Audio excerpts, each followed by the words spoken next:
Evidently, the show open didn't run. It'll probably run in the middle of it. So here we are. It's Monday, and it would be technical problems without being Monday. So there you go. It's Jim and Amadeus. Amadeus, hope you're doing well. Good to see you back, my friend. Um, Plenty of things are going on. It's hard to keep track of everything. We've got tennis coming up this week. We got certainly some big golf around the corner. We've got the Major League Baseball, in full swing. We got the playoffs in both the NBA and the NHL rocking along. And you know, although your first name is Amadeus, we could also call you Nostradamus because of what's going on with Boston and the folks down in Florida, the Panthers. It's funny you mentioned that, Jim, because I actually have a nickname. One of my nicknames is Nostradamus. Nostradamus. So yeah, it's one of those Okay, things there you go. where I said Florida had them right where they wanted it. It wasn't a big deal that they lost the first game, and sure enough, they won 3 games in a row against this Boston team. And now Boston's facing elimination going back to Florida tonight, or sorry, tomorrow. So that'll be an interesting one to watch. Well, as Vanilla Ice likes to say, bye, bye, bye. I think that's going to be. I don't think Boston's coming back and playing any hockey in Beantown. I think that one's going to end tomorrow as well. And then you made a good point about the Cavs. If the Cavs can come up and win tomorrow, all the series in the NBA will be tied at 2. Yeah, we got obviously we got the 2 series tonight, but there's a chance those are Mm-hmm. 2-2 by the end of the night, and we'll have 2-2 Mm-hmm. all around, and in what ways it would have been done, because in the one series with the Knicks, you got the home team win every game, and with the Nuggets, you got the road Mm-hmm. team winning every game there, and then these two would be the two split series. Yeah, 100. It's going to be fun. It would be fun to see it happen because I'm sure that both TNT and ESPN would be very excited to keep the party going as long as possible. Get those ad dollars rolling in. So from that standpoint, uh, from Monday, it's always fun to take a look at Major League Baseball and the power rankings, and we're going to go from 10 to 1. Starting, according to Major League Baseball, the power rankings for this week. The number 10 spot is taken by the Milwaukee Brewers. Now, you know, I think I was opining to you uh, a little earlier this month, or maybe even back to April, about whatever happened to Christian Yelich. Well, he showed up again. He's now back, and he's playing fantastic. His cut line is 364 slash 435 slash 691 through 15 games. So he's hitting. The boy's back, and when Christian Yelich is back, that definitely spells good news for the Brew Crew. Yeah, it seems to be one of those things where he's just the entire team, because when he's hot, the At Brewers are times, hot, yeah. and when he's a no-show, the Brewers are a no-show. So maybe they'll be good. They've gotten off to a good start this season, so nothing but it's a little bit of a tricky division, that Central Division. So we got to see how it shakes Yeah. out. Still, Hmm. You never know what that's going to happen. Speaking of that division, in front of them in the number 9 hole is the Chicago Cubs. Now, the Chicago Cubs, and it's hard to even believe this, but the Chicago Cubs are in, playing well because of their pitching, and not just the starting pitching, but the bullpen as well. So the Cubbies are doing something that is very atypical for Chicago, teams, and that is getting good pitching both out of their starters and the relievers. Yeah, it's definitely surprising. I mean, obviously they had that stud last season, Justin Steele, and he's continued Mhm. to pitch well this year. And they have Mhm. that Japanese stud who's going today on the mound for them. He's That's been right. very good in his rookie season too. So I think he's 5-0 or something, and or at a .80 Yeah. ERA. So definitely, the Cubs, but they also have an offense. So bit of a balanced team here. Yep. There you go. It's I'm going to lodge one complaint. I don't know if you've seen the city uniforms, right? These alternate uniforms that they play at home with. I saw Boston over the weekend. Boston has a totally yellow, very bright yellow, by the way, jersey with blue on it that says Boston, and nothing on them is red. Not only does the Boston uniform look like a a softball uniform, but it's just I don't know where these marketing people come up with this, but that is just not. I cannot see a honest to goodness diehard Red Sox fan wearing this shirt. I mean, it's so un-Boston. I mean, it's not Celtic green. It's not the Red Sox red. It's not the Patriots. It's not anybody in Boston that wears that kind of garish looking uniform. But man, there's some hits and there's some misses. In this particular case, we're talking about a miss of monumental proportions.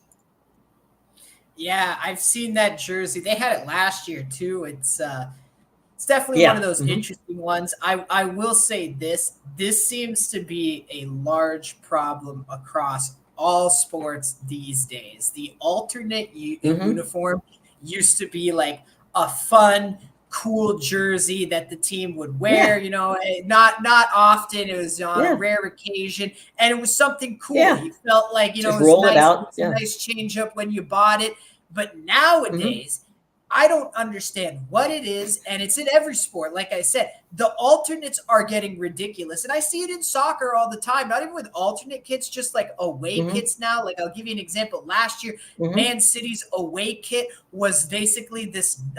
knockoff AC Milan jersey that they used to wear. Obviously, AC Milan's changed their jersey these last few years, but when they used to be the classic red and black stripe, Yeah. they basically Man City took that and kind of made it slightly Mm-hmm. diagonal and said we're going to be AC Milan on our away games. So it's something I don't Yeah. understand.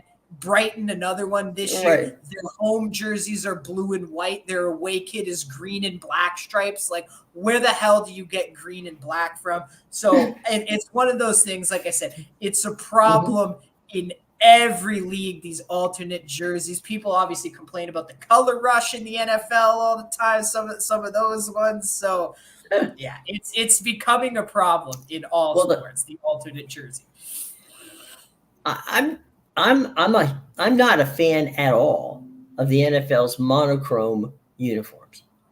I mean that the only way I can say it is that highlighter green outfit that Seattle has. My God, you can't. If you watch that for more than 5 minutes, you start to get nauseous. My buddy, who's a huge Seahawks fan, absolutely hates that jersey. Mm-hmm. Cannot stand. He's the same one who hates the color orange in anything. So I guess it's just Oh, bright okay. colors rub him the wrong way. Mm-hmm. I guess, but man, if you really want to see, I mean, there's two that stick out back to bring us back to baseball for a minute. One, the the San Francisco Giants have somebody thought it would be clever to use on the Giants uniform this kind of fog effect.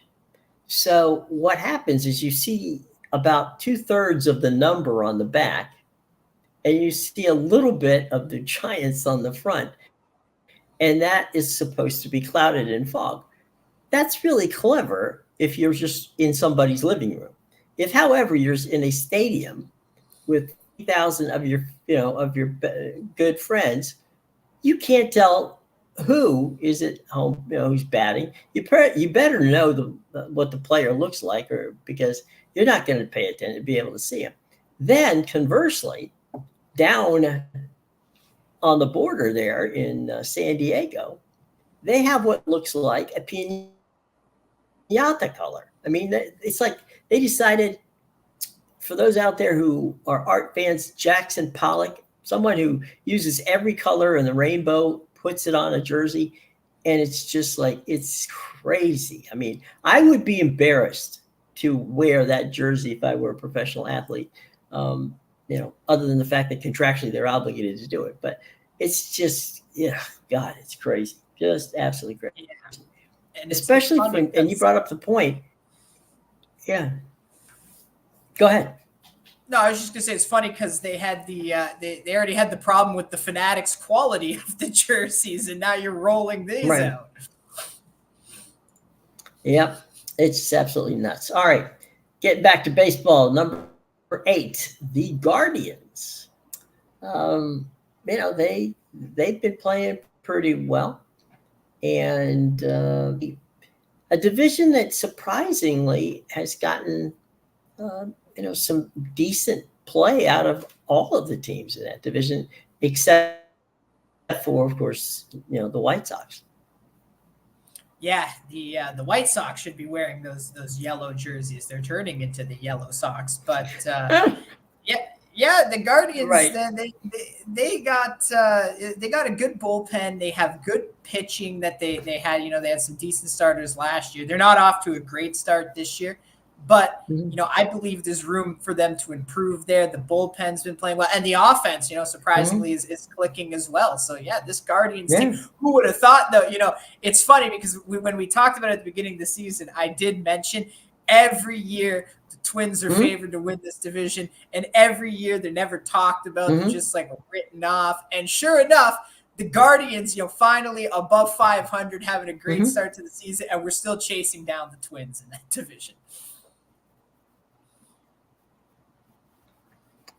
Yeah, and at this point, number 7 on the hit parade here is the Kansas City Royals. And one of the things that we said prior to the season was, there's always a surprise team.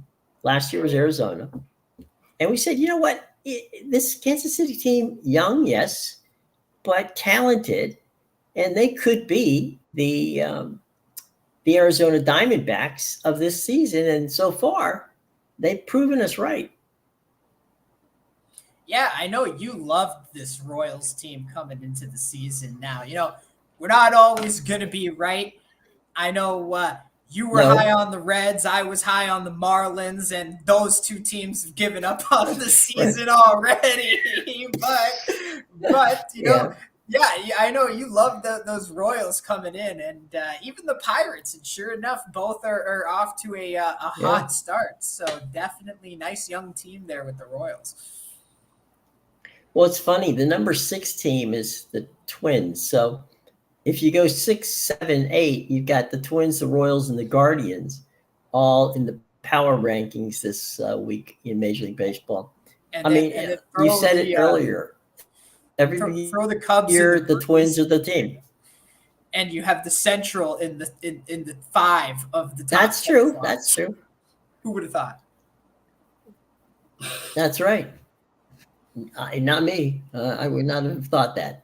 Number 5 on our list is Aaron Judge and the New York Yankees team. It's a team that got off to a hot start, but they're showing a few signs of wear here. We'll see how that goes. I think the Yankees are going to go as far as their pitching is going to take them. And I don't know that means they're going to go to a World Series. They're certainly capable of scoring runs, but the pitching remains the problem. Although, again, the Yankees are right there with the Orioles atop the East of Eastern Division in the American League. Yeah, I mean, the Yankees, they're not going to win every game. Obviously, they got off to that hot start, and they're showing that they're playing much better for the money they spent. So as long as they keep it up, we'll see what happens. Next up, the Atlanta Braves. Now, the Braves, we just talked about the Yankees pitching. The Braves have been decimated with injuries both in their starting rotation and as well as their bullpen. I look, it's only May, but I certainly expect that the Braves are going to, go go heavy into trading because the Braves have a phenomenal farm system. They may go heavy into trading to get some players as they move up to the, as we get to the trade deadline, which right now is months away, but there are some teams that are willing to make some trades earlier. I wouldn't be surprised if the Braves go pitching shopping around, you know, around Major League Baseball before, long before the trade deadline, maybe even before the All-Star break.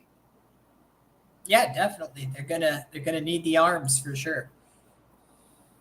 The Dodgers are at the number 3 spot. They have won 14 out of their last 16 games before they dropped that series to the Padres down in San Diego.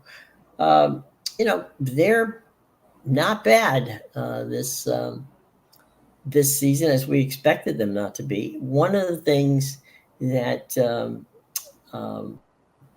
is a concern, although it's probably not as big a concern as it could be, thank goodness for them, is Ohtani's back. He came out of the game on Sunday with a tightness in his back, and so he's been listed as day-to-day.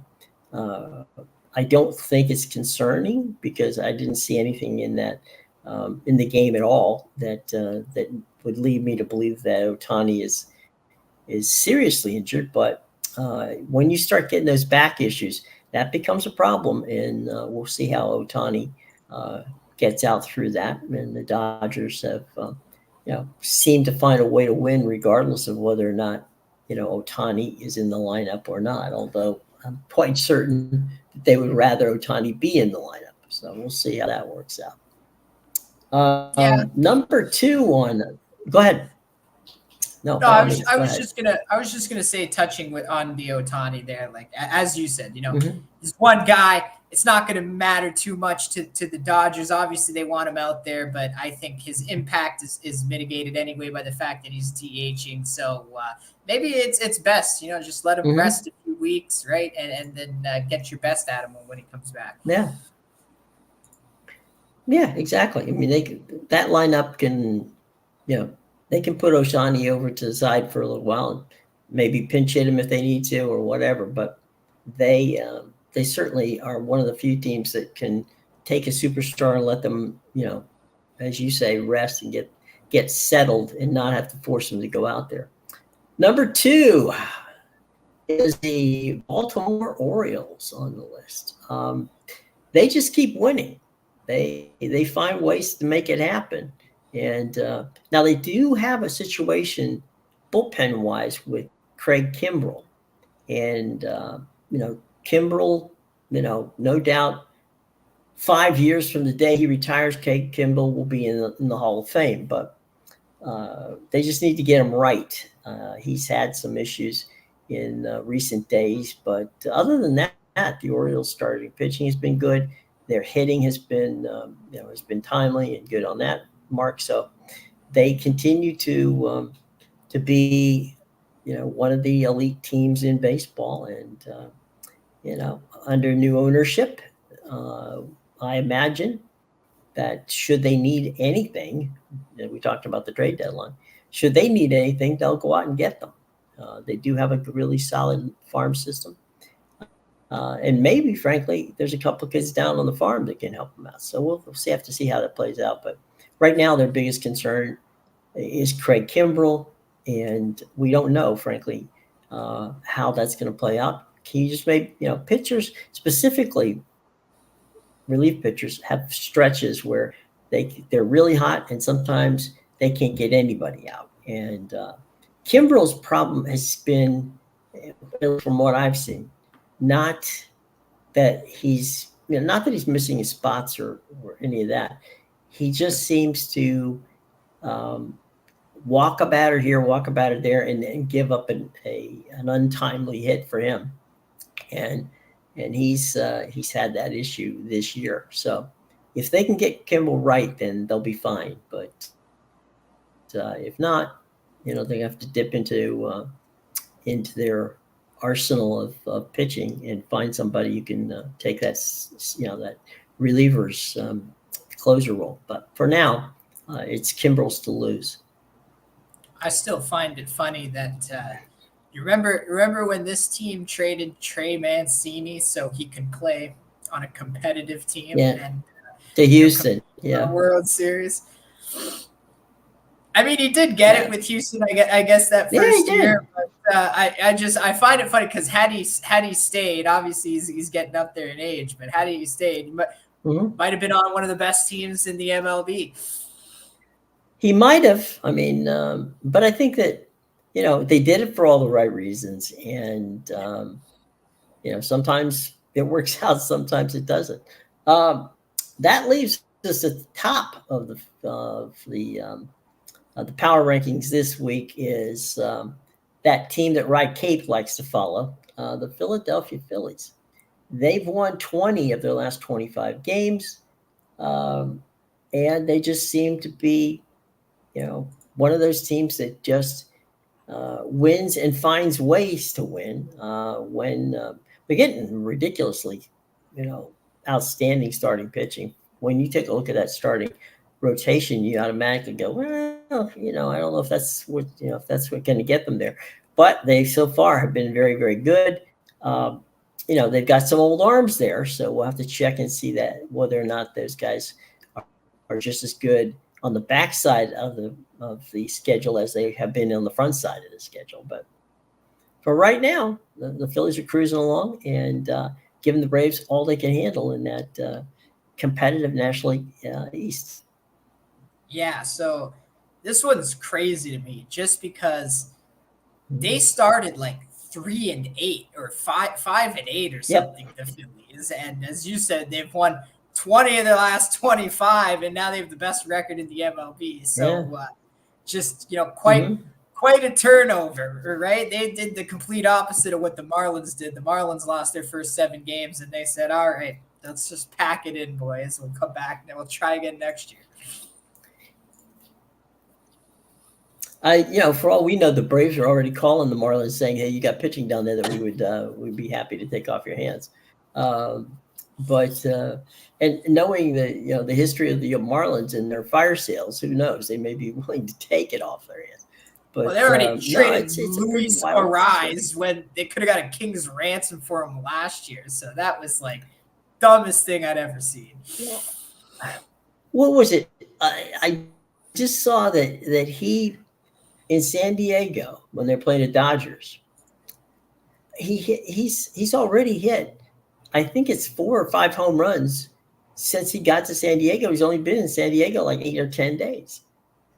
Yeah, he led that. And San Diego's not an easy place to hit a ballpark. Yeah, he's had a ridiculous the way he makes contact on the ball. It's ridiculous. One of the best in the league right now by far.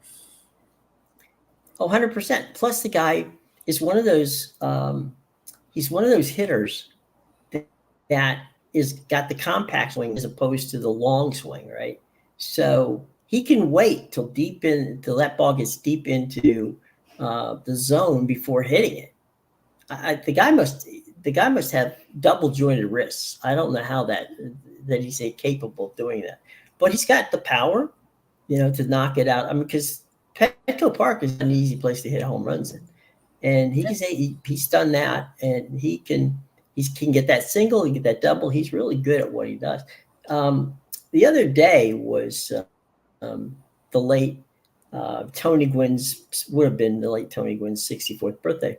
And the MLB Network had a great sit down with a couple of players who used to play for Tony when he was in, when he was at San Diego State, and also then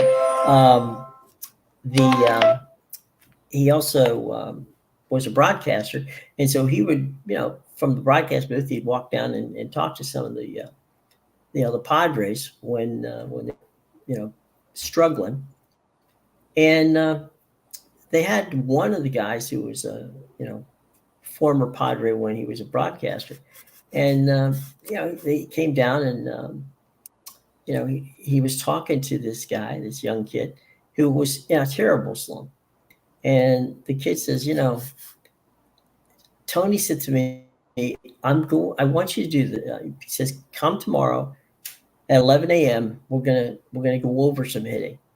So kid shows up. It's 11 a.m. Tony's there.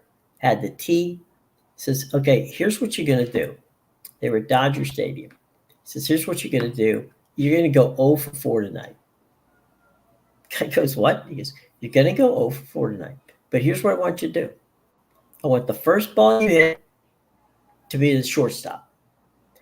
The second ball you hit, I want it to be the center field. The third ball you hit, I want it to be either the first or second baseman. And then the last one, I want you to strike out. Guy's like, you want me to go 0 for 4, hit the ball to the third baseman, shortstop, hit the ball to the center fielder, and hit the ball to second base, and then strike out. He said, yeah, that's what I want you to do. He said, why? He said, because the problem is you do not hit to all fields. You're capable of it. You can do it. You just aren't thinking about it.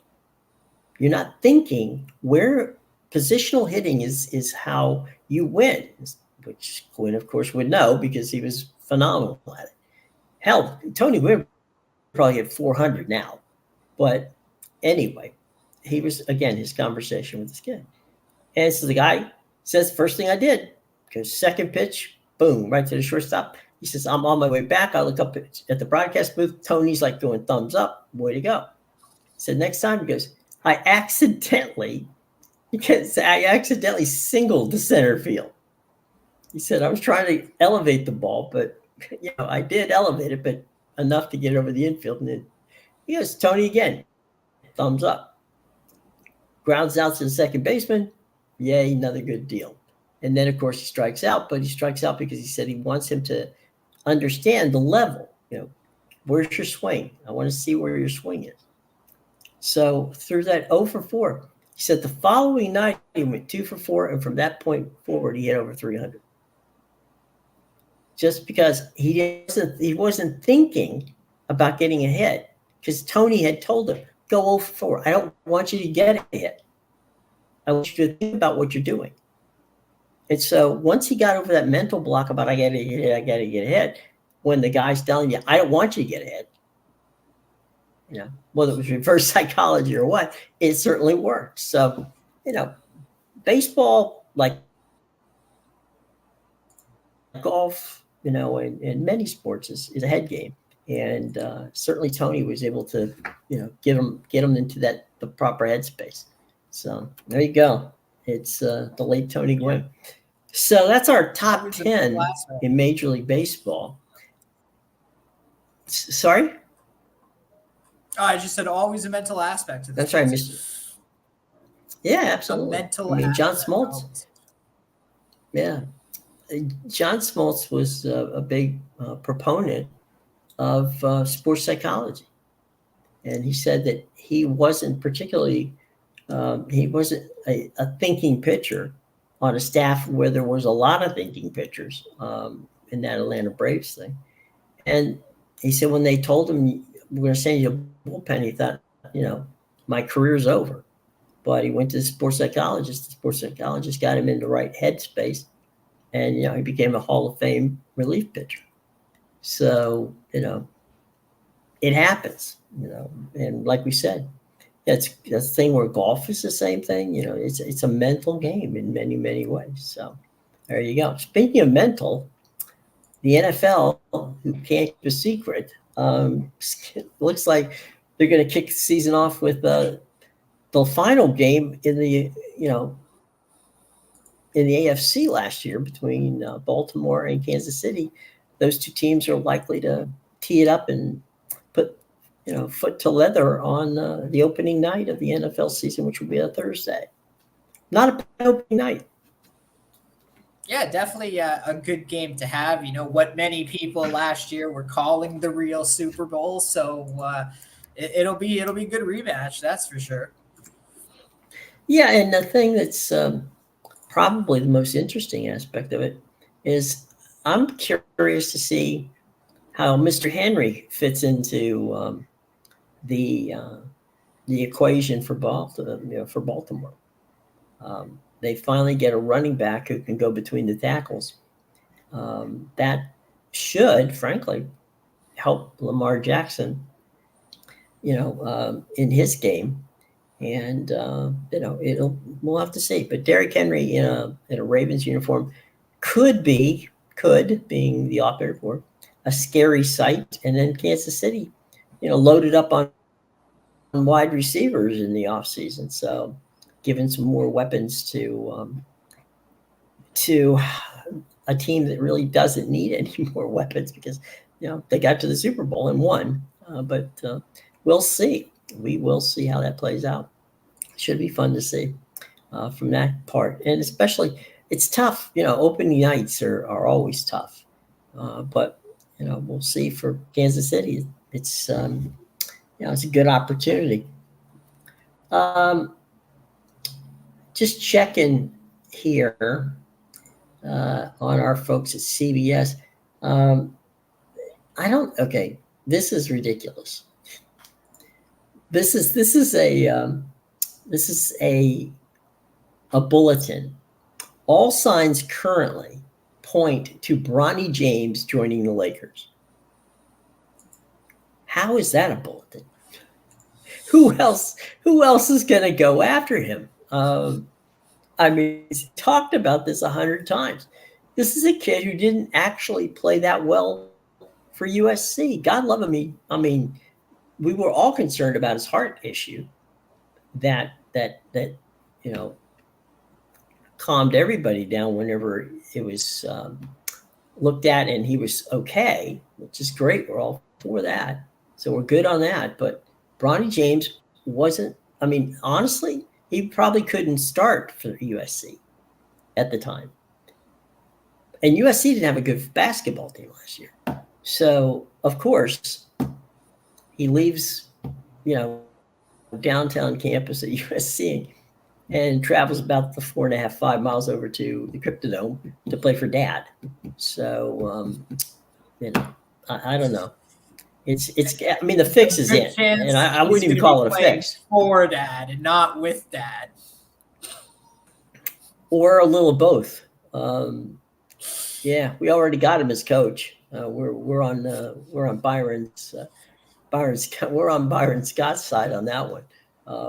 That's the only way that the Lakers he can't blame the coaches because you have to blame himself. So, and so there you go from that standpoint. But Bronny James, it's the Lakers is a bulletin is guys at CBS. We love you, but seriously, no. That's well, you're better than that. Sometimes they're just doing it to fill space. Like one day True. I saw an article on ESPN that said the title was, "What's wrong with the NBA? Why is scoring out of hand?" Well, because nobody plays defense. Anybody who watches 10 minutes of a game could have told you that. It doesn't take a rocket science to figure that one out. Why is that even a headline at all? Yeah, okay. This one we talked about before in the pre-show. Justin Fields' inability to play with veteran quarterbacks. Now, Justin Fields never said anything about it. Certainly, the Bears didn't say anything about it. But evidently somebody, in social media found out that or wanted to speculate. Justin Fields, who's now at Pittsburgh, and will be playing behind Russell Wilson, and may be some days they will play in the same game together. Supposedly couldn't play with veterans. Now, you had made the very good point that his backup was a rookie in Chicago. They did have on the roster Andy Dalton. Right. They did have on their roster Nick Foles, who, by the way, got hurt early in the in the season for them. And then they also had Andy Dalton, who was their third quarterback. So there you go. But Justin Fields is someone who likes to be the guy, and in Pittsburgh, we don't know if he's going to be the guy. But look, Mike Tomlin's going to give both guys opportunities to take it, but Mike is not a fan of rookie quarterbacks. I can tell you that from the get go. That's not to say that he would not play a rookie quarterback, because obviously he did. When he got his boy graduating from Pittsburgh over there, and that was something that he got that job mainly because the guys in front of him failed. So we'll see, but I don't think, honestly, that I think from the standpoint of Justin Fields wants to play, and you would want any player on your team, especially one who's the number one draft choice, to want to play. And just because he wanted to play, and Chicago had backups who were pros who had some age on them, I don't see that as a mitigating problem for the Steelers this year, and either Justin and he would be wise to listen to. He'd be wise to listen to Russ Wilson. I mean, because Russell, plays that run pass option that Justin likes to play, and plays it at. He was an All-Pro. He was a Super Bowl winner. So he'd be wise to listen to Russ. Yeah, honestly, all I'm seeing here is just the scapegoating is starting for Chicago. Now it's official. We all knew who they were going to draft, but now it's official. They got their guy, and now the doubt starts to seep in the back of their minds. And so now they're setting themselves up. They need to justify their reasoning for taking Caleb Williams. Oh, well, no. We had all these other problems with Justin Fields that nobody's ever heard about and was never mentioned, but trust. We needed to do this. It was the right move for us as a franchise. So look, this is just all this is excuse padding to me. And when Caleb Williams turns out to be a massive bust, the Chicago Bears are going to be reset another 5 years. Yeah. By the way, to your point in the CBS report, all of the information leading to this story is coming out of two Chicago outlets, who are saying this. Not anybody from Pittsburgh, not a report out of Pittsburgh, not a report out of a Pittsburgh newspaper, a Pittsburgh radio station, a Pittsburgh television station, a blog out of Pittsburgh. Okay. It's all coming from Chicago that Justin is not. I feel like the way that Steelers fan base is, you would have heard something by now where it's like, oh, trouble already. Fields can't get along with Wilson. Right. Disaster in the quarterback room. But no, you don't hear that. Nope. And knowing the Pittsburgh fans very well, they would have had a mutiny against Justin Fields from that standpoint.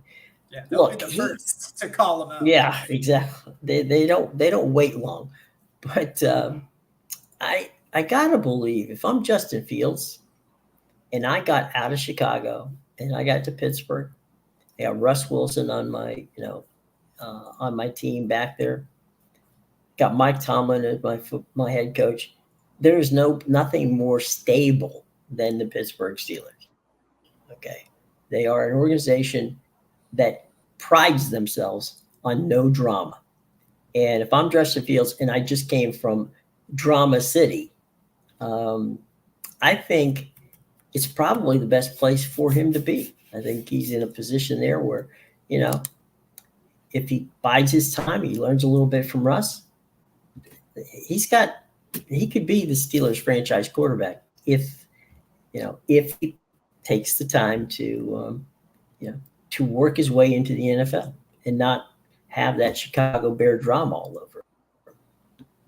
Yeah, definitely. He's got, as you said, one of the best coaches in the NFL right now. He's got, a veteran behind him if he needs it. Mm-hmm. He's got weapons on the offense, and he's got a solid defense, something he didn't have in Chicago. So absolutely, he's set up to succeed here in a much better position than he was in Chicago. And I think you really hit it on the head with if there's any truth to these reports coming out of Chicago, you hit it on the head with it probably is coming from the fact that he was a young guy and he just wanted to get out there and play. And he was probably saying, you drafted me to be the guy. Let me go out there and be the guy. I don't want to sit behind these two guys. And again, I don't chalk that up to I can't play with veterans. I chalk that up to me to him being, young and dumb and just eager to get out there. Yeah, I mean, you can't fault him for wanting to play. Number one, you can't fault him for wide receivers who drop passes. You can't fault him for people on the front line who don't protect him. You can't fault him for a defense that was like a sieve last year. There's a lot of things you can say. All right, the late Branch Rickey, who was the general manager of the Los Angeles Dodgers and drafted, of course, and brought up Jackie Robinson, and then moved over to Pittsburgh. Mr. Rickey used to have a saying that, I can always tolerate errors of enthusiasm. It's errors of ignorance I can't take. And I think that the errors made by Justin Fields last year in Chicago were clearly errors of enthusiasm. He wanted to single-handedly take that Chicago Bears team and make them a winner. And whether it's naive or whether it's a rookie mistake or however you want to couch it, it's not that he, was stupid. It was that he was just a matter of, probably the highest level of frustration on the team was Justin Fields. He came from a program at Ohio State where they didn't lose, and he went to Chicago where winning is a very interesting concept to them. I will maintain this till somebody proves me wrong. Chicago is where quarterbacks go to die. They have not had a quarterback who is an all-pro quarterback for ages. And when I mean ages, I'm talking 30, 40 years. Okay. So to think that Justin Fields could just stroll onto the Soldier Field turf and make, Chicago a winner is insane. And so one and done, which is not normally seen for a first-round draft choice in the National Football League. We'll see if Mike Tomlin and the stability of the Steelers can benefit him. If he is to be saved, this would be the place to save him. So we'll see.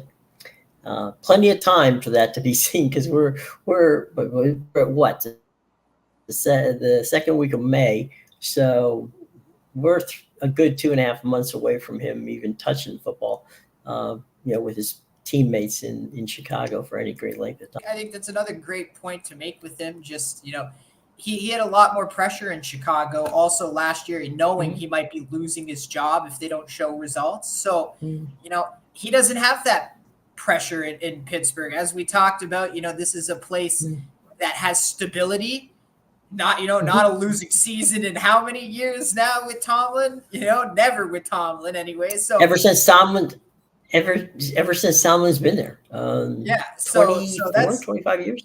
Yeah, so that's stability at its finest right there. And again, he's not going to have the same pressure because he's now in a position where he's set up to succeed. And again, I think it's a great point you bring up with the mental aspect, where I don't think a lot of people realize you can draft, this guy from the best school because he's the best quarterback in the country and all that. But you got to remember, you're drafting him to a team that's probably going to be one of the worst in the NFL. How is this kid who grew up his whole life never lost a game in high school, never lost a game in college. How's he going to react to losing a large majority of the games in the season? It's you got to have some mental adversity as well. That you have to be able to go through that as a quarterback. You can't just come in and think, as you said, I'm going to single-handedly throw the team on my back and take them to 13 wins.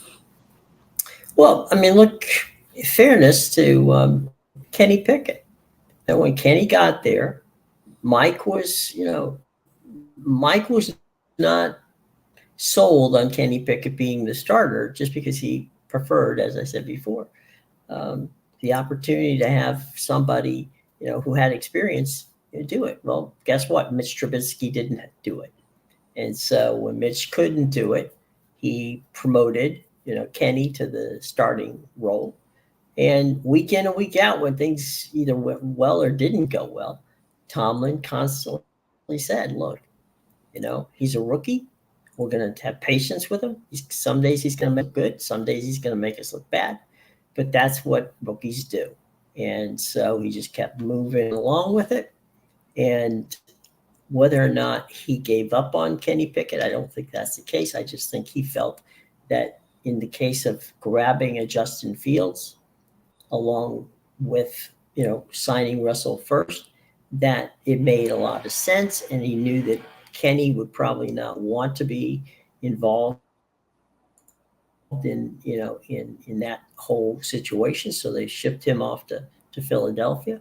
But we'll see. We'll see how it works out. But I do think if the benefit of having stability is going to help Justin Fields be whoever Justin Fields is as a pro quicker than he would have had in Chicago, because Chicago would, maybe they go ahead and draft Marvin Harrison just to give him somebody he knows.